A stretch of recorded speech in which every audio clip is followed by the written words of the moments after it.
Hello, today we're beginning our word problems with systems of equations. I split this up into 4 days to try and make it a little bit easier, so each video is going to be pretty short.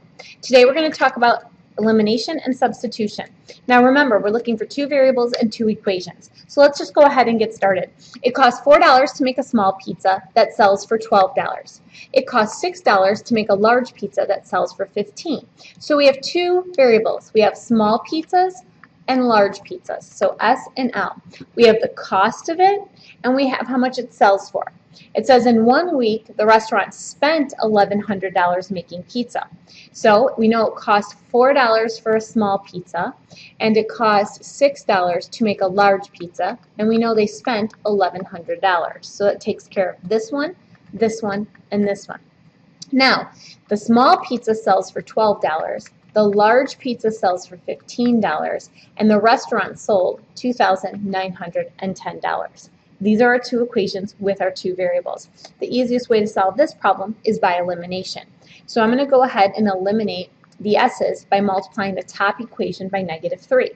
So what I usually do is, especially if I multiply the top, I just go ahead and write the new equation underneath and then add them.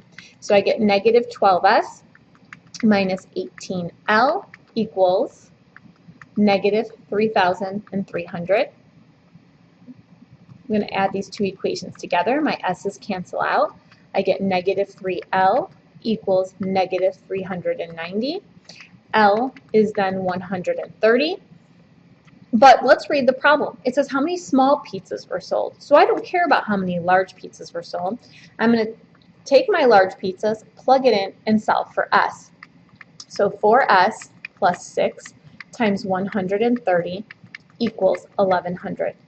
You can go ahead and do the algebra here. Just multiply the 6 times 130, subtract that from both sides. When you do that, you get 4S equals 320. Divide both sides by 4. We end up with 80 small pizzas. So you always want to make sure you're rereading these problems and answering the question. Okay, let's go ahead on to the next problem. This is by substitution. You don't really know that when you first read the problem, but it's going to be easiest to solve it that way. We don't have to do it that way. We can do elimination as well. Your family is going to Texas for 7 days. You estimate it will cost $275 per day in Houston and $400 per day in Dallas. The budget is $2,300. How many days should you spend in each city? We know we are going to definitely go to Houston and Dallas, and we are going to do that for a total of 7 days. We also know the amount of money. We know that it's going to cost $275 in Houston, $400 per day in Dallas, and we only have $2,300 to spend. Now if you take a look, you can go ahead and easily multiply the top equation by -275. But when you do that, you're going to end up with some really big numbers. So what you can do instead is get the h by itself by subtracting d on both sides. So you get h equals 7 minus d, and you can solve this problem by substitution. Plug that in, so we get 275 times 7 minus d plus 400d equals 2,300. Okay, when I do this, I get 1925 minus 275d plus 400d equals 2,300. So what you end up doing, you can go ahead and add up your like terms and get d out by itself. You end up getting d to be 3. So that means we can spend 3 days in Dallas. If we're there for a total of 7 days, how many days can we spend in Houston? H plus 3 equals 7. So our answer is going to be Houston, 4 days, and Dallas, 3 days. Okay, let's go ahead on to the next problem. The next type of problem is a mixture problem. Okay, it says how many gallons each of 50% alcohol solution and 70% alcohol solution should be mixed to get 40 gallons of 64% alcohol solution. Now, mixture problems, what you're always going to do is we are always going to take our 2 substances. We have a 50% solution and a 70% solution. That 50% and 70% solution is going to make 40 gallons. So you're always going to look at the amount. Always, okay? Then, to get the next one, we're going to do the percentages, okay? So we are going to take each one of these and multiply by the percent in the problem. So we know we're going to have 50% of x. Now, remember, you have to change a percent to a decimal when you're using it in a problem. 70% of y, and here's where everyone messes up, 64% of the 40 gallons. So you literally recopy this first equation, but multiply each one by a percentage.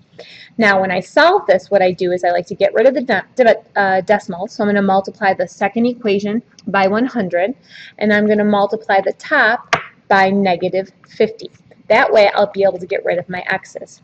So I will get negative 50x minus 50y equals negative 2,000.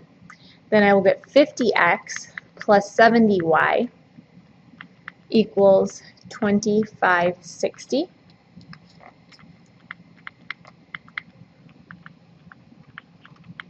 Y is 28, and then I plug it in here, plug 28 in, and we will end up with x to be 12.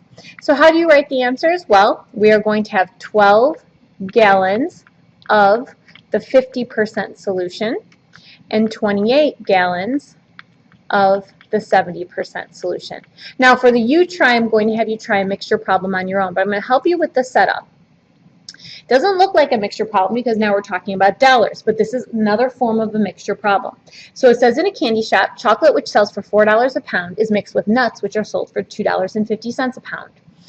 To form a chocolate nut candy mixture which sells for $3.50 a pound. How much of each are used to make 30 pounds of the mixture? So we know we are going to take our chocolate and our nuts, and it's going to make 30 total pounds.